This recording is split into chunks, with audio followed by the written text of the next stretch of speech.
இன்னைக்கு டியூட்டிய முடிச்சுட்டு ஃபைனலா லூலு பக்கம் போயிட்டு ஏதாச்சும் ஷாப்பிங் பண்ணலாம் அப்படின்னு சொல்லிட்டு அண்ணனும் நானும் டியூட்டிய முடிச்சுட்டு நேரா லூலுக்குள்ள வந்துட்டோம். உள்ள போய் பார்த்தோனே முதல்ல பெரிய சைஸ் டிவில ஆஃபர்ல போட்டிருந்தாங்க. நட அண்ணா எனக்கு குடலு வேணும், குந்தாணி வேணும்னு சொல்லிக்கிட்டு அவரும் வந்து பார்த்தீங்கன்னா ஷாப்பிங் பண்ண ஆரம்பிச்சுட்டாரு. சரி நீங்க ஒரு பக்கம் பண்ணுங்க. நம்மளும் வந்து பார்த்தீங்கன்னா கொத்தமல்லி, அதுக்கப்புறம் இந்த பக்கம் வந்தோனே இந்த பலாப்பழத்த பார்த்தோம். அட பாவி ரூ. 900க்கு வந்து பார்த்தீங்கன்னா இந்த பீஸ் பலாப்பழத்த லூலுக்குள்ள வச்சு வித்துக்கிட்டு இருக்காங்க.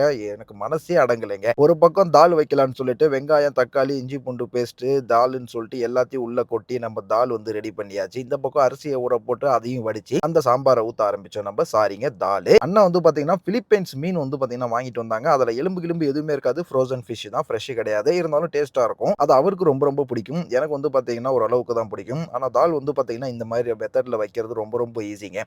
ஒரு குக்கர் எடுத்து அதுல தால வந்து போட்டுருங்க. தேவையான அளவுக்கு தண்ணிய ஊத்தி உப்பு போட்டுருங்க, எண்ணெய போட்டுருங்க, இஞ்சி பூண்டு பேஸ்ட் போட்டுருங்க. அதுல ஜீரகம் இருந்தா கொஞ்சம் போட்டுட்டு டோட்டலா மூடி வச்சிருங்க. உப்பு போட்டு 5 விசில்ல செம்மையா ரெடி ஆயிடும். புடிச்சிருந்தா ஒரு சப்ஸ்கிரைப் பண்ணுங்க. 5 லட்சத்த எப்ப தொடுறது?